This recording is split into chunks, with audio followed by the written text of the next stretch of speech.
Hola a todos y bienvenidos a este nuevo encuentro virtual. A raíz de algunas consultas que me han hecho algunos alumnos de mis cursos en línea, hoy vamos a aclarar algunos temas fundamentales del uso de la línea de comandos, del uso de la terminal. Dos temas básicamente: las redirecciones, tanto de entrada como de salida, y el uso de los pipes para encadenar la salida de un comando como entrada a otro, y a su vez esta salida como entrada a otra en el caso de que quisiéramos más funcionalidades y lograr algunos comportamientos que con comandos separados no podríamos lograr. Vamos entonces a la terminal.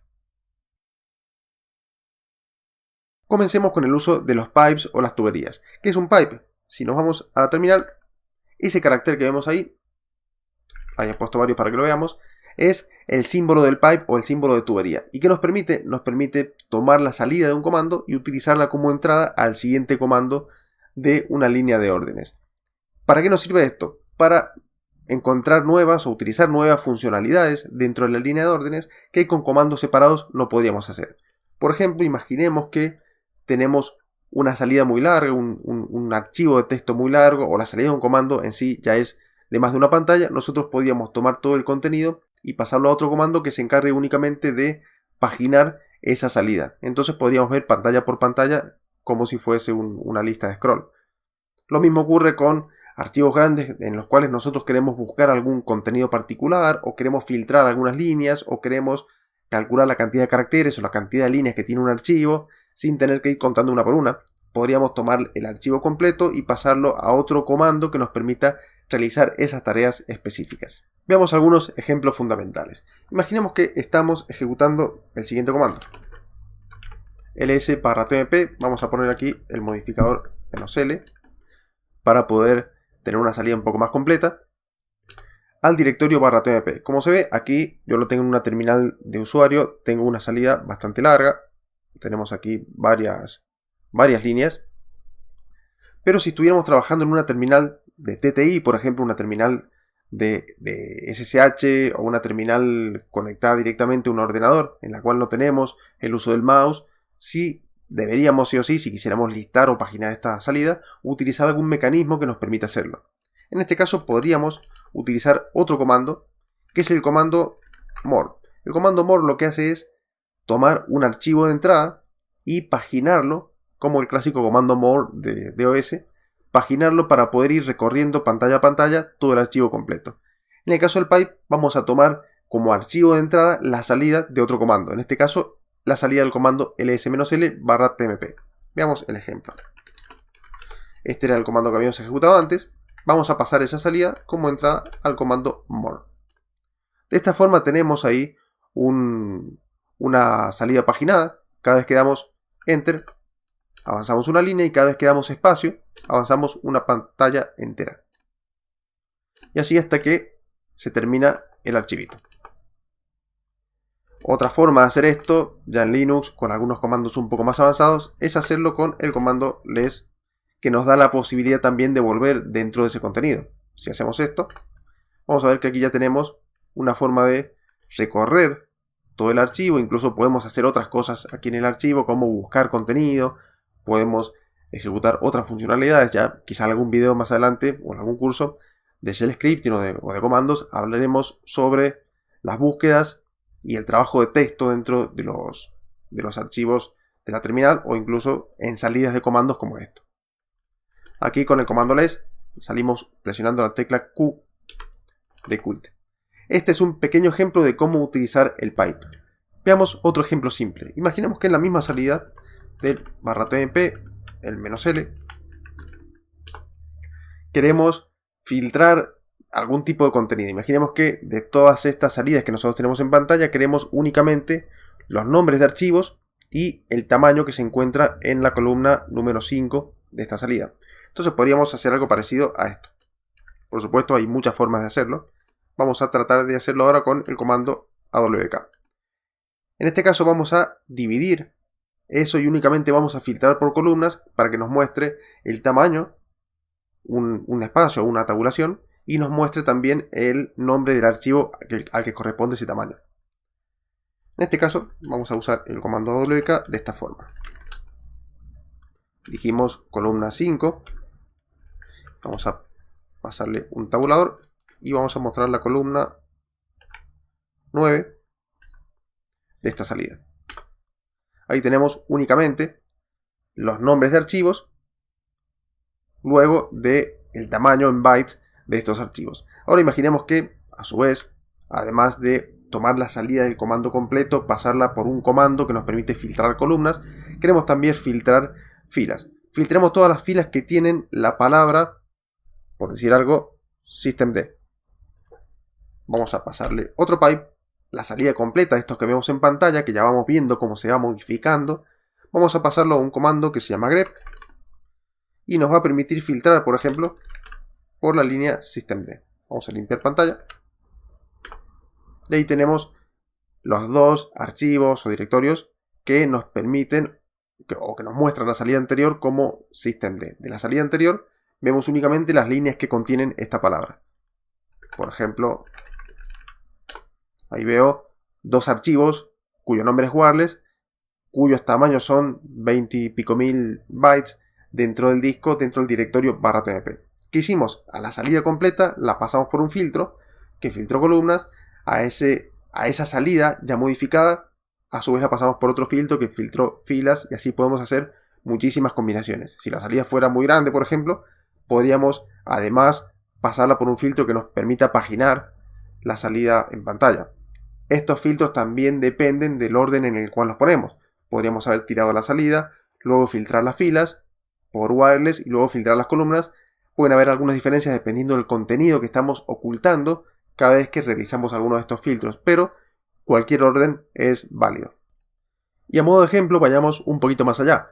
¿Qué pasa si nosotros de esta lista queremos únicamente las direcciones IP sin el sufijo de la máscara, el /8, el /24, en las demás direcciones de red? En este caso nosotros podríamos utilizar o el mismo comando AWK con algunos modificadores. AWK es un mundo entero, es un lenguaje de programación completo. O podríamos, ya que estamos aprendiendo pipe, concatenar esta salida completa, esta serie de comandos, con otro pipe que nos permita filtrar esa partecita. Podemos hacerlo con otro AWK de la misma forma, cambiando quizá el delimitador. O podemos hacerlo, vamos a aprender un comando nuevo, con el comando cut, pasándole como delimitador la barra, que es el carácter del cual nosotros queremos partir esta cadena en dos, estas cadenas de direcciones IP. Y de esas salidas vamos a mostrar únicamente la primera columna. Ahí tenemos, por ejemplo, la columna de las direcciones IP ocultando el /8 o el /24 de los sufijos de red. De la misma forma podríamos colocar el F2 en este caso y estaríamos obteniendo únicamente la lista de los prefijos, de los sufijos, perdón, de la máscara de red. Y si esto, por ejemplo, esas direcciones de red son IPv4 y nosotros quisiéramos únicamente mostrar las IPv6, podríamos, o mostrar todas, podríamos simplemente quitar el comando grep que habíamos puesto que quitaba las IPv4. Ahí vemos todas las direcciones de red, incluidas las IPv6, sin, por supuesto, su sufijo de máscara de red. Son algunos ejemplos simples. Otro punto importante a tener en cuenta con nuestra terminal de comandos es el tema de las redirecciones. Redirecciones de entrada, de salida y de error. Tengamos en cuenta primero que todos los procesos que corren en el sistema operativo por defecto tienen 3 archivos abiertos. Archivos abiertos en el sentido de file descriptors. Recordemos que en Linux prácticamente todo es modelado a través de un archivo. Entonces cuando hablamos de file descriptors o archivos abiertos por un proceso, estamos hablando de cualquier flujo de trabajo que le permita al proceso enviar información hacia otro proceso o hacia otro flujo distinto. Por ejemplo, imaginemos que tenemos una terminal bash. El shell, nuestro intérprete de comandos, es un proceso corriendo en el sistema. Cuando nosotros ejecutamos algún comando, estamos introduciendo el comando por teclado y el programa nos está devolviendo a nosotros la salida de ese comando por pantalla. Incluso si el comando falla, también tendremos esa salida de error del comando en la misma pantalla. Y qué mejor para aprenderlo que viéndolo directamente corriendo en nuestra terminal de comandos. Veamos por ejemplo, si ejecutamos el comando psfax, vamos a ver todos los procesos corriendo localmente en este equipo. Y entre esos procesos, aquí está el PS, que está dependiendo, es un proceso hijo de nuestra terminal de comandos bash. Y este es el PID o el Process ID de ese bash. Si vamos ahora a un directorio del sistema, un directorio virtual que contiene un montón de información del funcionamiento real del proceso, llamado /proc. Dentro de /proc tenemos directorios con los process IDs de los diferentes procesos del sistema. Y si vemos, dentro de este directorio de la información local, este es el proceso de mi bash. Dentro de la información local tenemos siempre un directorio que se denomina fd. fd viene de File Descriptors y contiene los descriptores de archivos, o en otras palabras, archivos abiertos por ese proceso. No hemos abierto ningún archivo por defecto. Veamos qué es lo que tenemos aquí dentro. Tenemos 4 archivos. En este caso, los primeros 3 archivos son los que generalmente abren cualquier proceso del sistema operativo, cada vez que se ejecuta. Si hacemos un ls-l a este directorio, vamos a ver que todos están apuntando a un mismo archivo dentro del sistema. Por supuesto, es otro archivo virtual del sistema operativo. En este caso, el número 0 es el flujo de trabajo o el file descriptor de la entrada estándar. El número 1 es la salida estándar. Y el número 2 es la salida de error. En este caso, cuando nosotros tenemos este tipo de file descriptors redireccionados o apuntados mediante un symlink o un enlace simbólico a un dispositivo, en este caso como es siempre el mismo, estamos diciendo que tanto la entrada estándar como la salida estándar y la salida de error son siempre este directorio o este archivo, /dev /pts/8. ¿Qué es esto? Es nuestra terminal de comandos. Es una pseudo terminal abierta dentro de nuestro entorno gráfico. El comando TTI nos muestra estas pseudo terminales o cuál es la terminal que nosotros estamos utilizando. Por ejemplo, si entramos a una terminal del sistema operativo, por ejemplo, antes de arrancar el modo gráfico o cuando hacemos Control Alt F2, F3, que entramos a esa otra terminal, son terminales TTI nativas del sistema operativo. Por lo tanto, si ejecutamos TTI, vamos a ver /dev /TTI 0, TTI 1, TTI 2, etc., dependiendo de en qué terminal estemos trabajando. Siempre en modo gráfico, vamos a ver emuladores de terminal corriendo en pseudo terminales llamadas PTS, pseudo terminals. En este caso, estamos en la PTS 8, tengo 8 abiertas en realidad porque estoy trabajando con SSH que también trabaja con pseudo terminales y demás.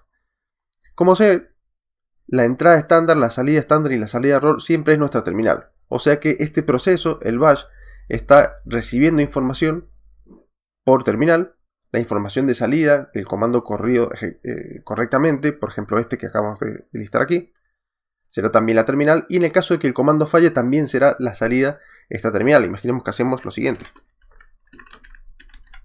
Ese directorio no existe. El error que nos muestra en pantalla también lo muestra en la misma pantalla donde muestra los comandos ejecutados correctamente y la misma pantalla que me permite a mí ingresar información a ese comando. Imaginemos ahora que no queremos que la salida de un comando, por ejemplo, fuera a la pantalla y queremos almacenar esa salida dentro de un archivo de texto. Por ejemplo, si ejecutamos el comando IP --a, que nos permite ver la configuración de las interfaces de red del Linux, y quisiéramos que esta información se almacene en un archivo, por ejemplo, para después hacer un reporte o trabajar de alguna forma, podríamos hacer lo siguiente. IP --a, símbolo mayor, estaríamos redireccionando la salida estándar del comando al archivo, por ejemplo, red.txt. De esa forma no vemos nada en pantalla, pero sin embargo, si hacemos un cat al archivo red.txt, tenemos la información que acabamos de enviar ahí. Como se ve, esta no es la ejecución real del comando, sino que es la salida del comando guardada en un archivo de texto. Podemos también, para que se vea más claro, editarla con un editor de textos, y aquí tenemos el archivo con su salida particular. Veamos qué ocurre en este caso. Sabemos que el directorio homes no existe. Si yo quiero enviar la salida de ese comando al archivo listado, por ejemplo, vamos a ver que no me muestra nada en pantalla porque la salida del comando no existe, pero sí me muestra la salida de error, es decir, me muestra el error que ejecutó o que devolvió ese comando. Si hago un cat al archivo listado, voy a ver que el archivo no tiene nada. ¿Por qué? Porque el directorio no se pudo listar correctamente. Si hacemos un listado correcto, como en el caso de recién, ahí sí no me muestra nada por pantalla porque no tengo ningún tipo de error y el directorio, el archivo listado contiene ahora el contenido de mi directorio home o la salida del comando ls/home que yo redireccioné a ese archivo. ¿Cómo podríamos hacer ahora para, por ejemplo, enviar solamente las salidas de error a archivos de errores y que las salidas normales, las salidas estándar, me las siga mostrando por pantalla. De la siguiente forma. Imaginemos que esto es un error, va a generar un error, si yo lo ejecuto me genera un error. Quiero que las salidas de error, en este caso es el flujo número 2, vaya destinado al archivo errores. Vemos que ahí no tengo nada por pantalla, simplemente estoy enviando los errores al archivo tmp errores. Y si nos fijamos en el archivo errores, ahora vamos a tener el error que acaba de generar el comando anterior. De esa forma estamos redireccionando únicamente la salida de error a ese archivo. Ahora bien, si el comando se ejecuta correctamente, el archivo de errores no va a tener ningún tipo de incremento de ningún tipo. Por ejemplo, si yo listo correctamente el directorio home y mando la salida de error al archivo /tmp/errores, veo la salida estándar por pantalla porque se ejecutó correctamente. Y el archivo errores, convenientemente, no tiene nada porque no ha generado ningún tipo de error esa salida de comando. Ahora bien, así como nosotros redireccionamos la salida estándar con un símbolo mayor, también podríamos redireccionarla siguiendo la misma lógica del 2 para la salida de error, podríamos redireccionarla usando un 1 para la salida estándar. El 1 puede omitirse y es equivalente a colocar solamente el símbolo de mayor. En este caso, tenemos ahí la salida estándar. Imaginemos ahora que queremos redireccionar tanto la salida estándar como la salida de error, incluso a flujos o archivos distintos. Imaginemos que si corremos el comando ls/home, queremos que la salida estándar o 1 mayor vaya destinado al archivo tmp salida y la salida de error vaya destinado a un archivo distinto. De esta forma, si el comando se ejecuta bien, la salida estándar irá al archivo de salida, y si se ejecuta mal, la salida de errores irá al archivo de errores. En cualquiera de los dos casos, el otro archivo o la otra salida estará nula. Si se ejecuta bien, no habrá errores, y si se ejecuta mal, no habrá salida estándar. Si hacemos esto, nunca tendremos ninguna salida de ningún tipo por pantalla, ya que las dos salidas posibles del proceso se están reenviando a dos archivos o dos flujos distintos. En este caso, el comando se ejecutó bien, por lo tanto, el archivo salida tiene contenido y el archivo errores no tiene contenidos. Veamos un caso en el cual sí tendría contenido el otro archivo. Por ejemplo, el ls/homes no existe, por lo tanto no vemos nada por pantalla, pero en este caso el archivo salida no tiene contenido y el archivo errores tenemos el contenido del archivo error que acaba de generar. Y si quisiéramos redireccionar, ya que estamos en el juego, las dos salidas al mismo flujo, por ejemplo, tanto la salida estándar como la salida de error al mismo archivo de salidas, veamos cómo se puede hacer. Hay algunos mecanismos diferentes, vamos a ver uno que a mí me suele resultar muy bien. Si ejecutamos la salida de este comando, podemos enviar la salida estándar, por ejemplo, al archivo salidas, y podremos enviar la salida de error a donde apunta la salida estándar.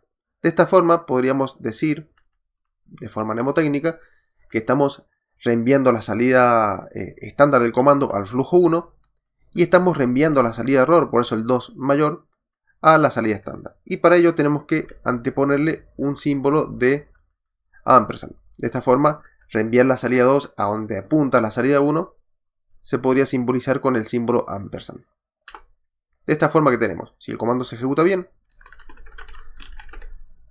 el archivo salidas tendrá la salida estándar. Ahora, si el comando se ejecuta mal, el archivo salidas tendrá la salida de error.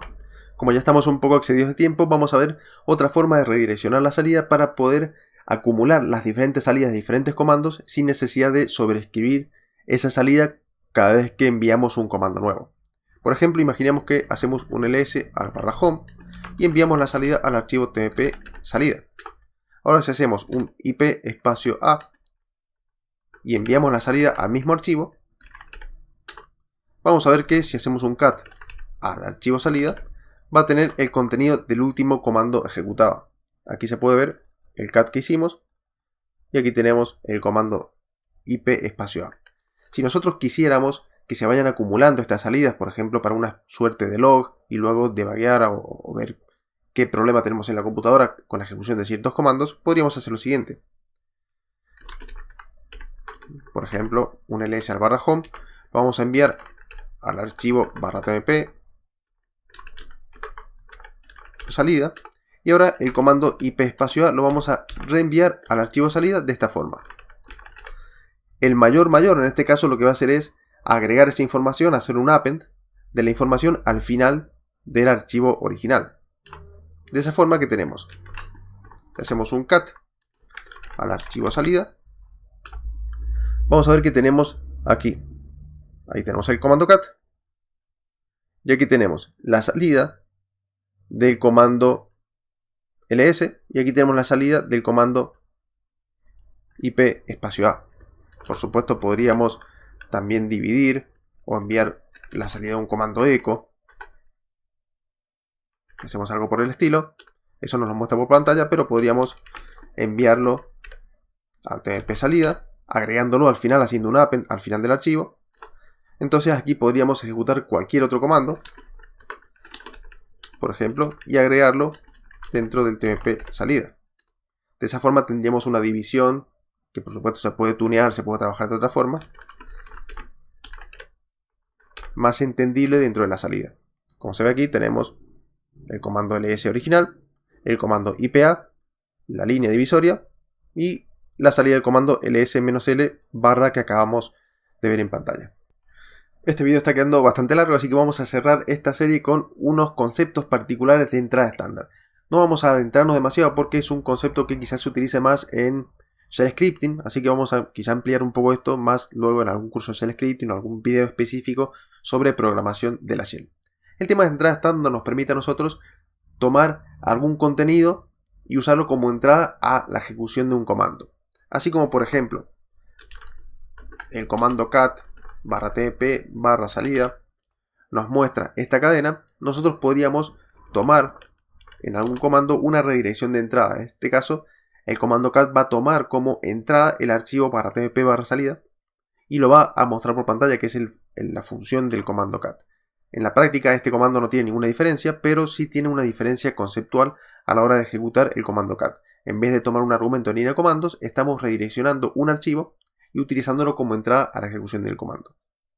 Esto puede que no sea demasiado útil para este comando particular, pero quizá con otros comandos o algunas aplicaciones que podamos programar nosotros sí puede llegar a ser útil. Otra de las formas que sí se usa así brevemente es el tema de tomar una palabra delimitadora de un archivo. O sea, es una forma que nos permite la Shell de generar un archivo temporal en memoria, un archivo sin nombre, y luego mostrarnos ese archivo por pantalla una vez que se termina. ¿Cuándo se termina el archivo? Cuando encuentra una palabra delimitadora. Veamos un ejemplo. La redirección de entrada con dos símbolos angulares de menor y una palabra, vamos a poner la palabra fin, nos va a permitir a nosotros escribir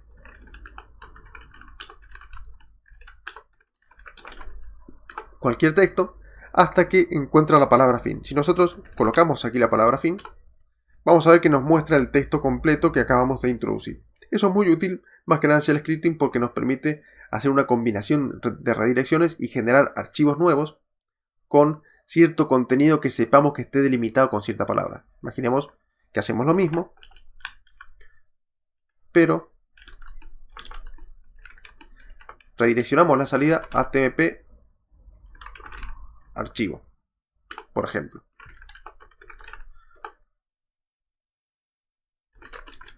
Tenemos este texto, vamos a escribir la palabra delimitadora que especificamos arriba, puede estar en mayúscula, minúscula, la palabra que nosotros quisiéramos, y de esta forma, ¿qué es lo que hicimos?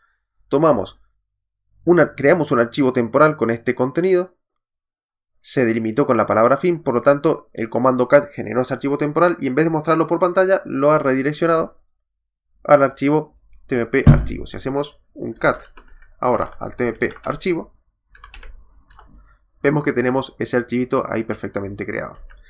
Hemos aprendido finalmente a usar los pipes para tomar la salida de un comando y colocarla como entrada a un siguiente comando y luego a otro y a otro y a otro para lograr alguna funcionalidad extra dentro de nuestra línea de órdenes que no está disponible en el sistema en forma nativa con un solo comando. Y también aprendimos a utilizar las redirecciones para lograr que el flujo de información de un comando sea redirigido, como bien lo dice el nombre, a otro flujo, a otro stream, a un archivo de texto, a un dispositivo, etcétera, con algunas funcionalidades particulares. Y hemos llegado al final. Espero que estos conceptos que hemos visto hoy les sirvan para mejorar sus habilidades en la línea de comandos.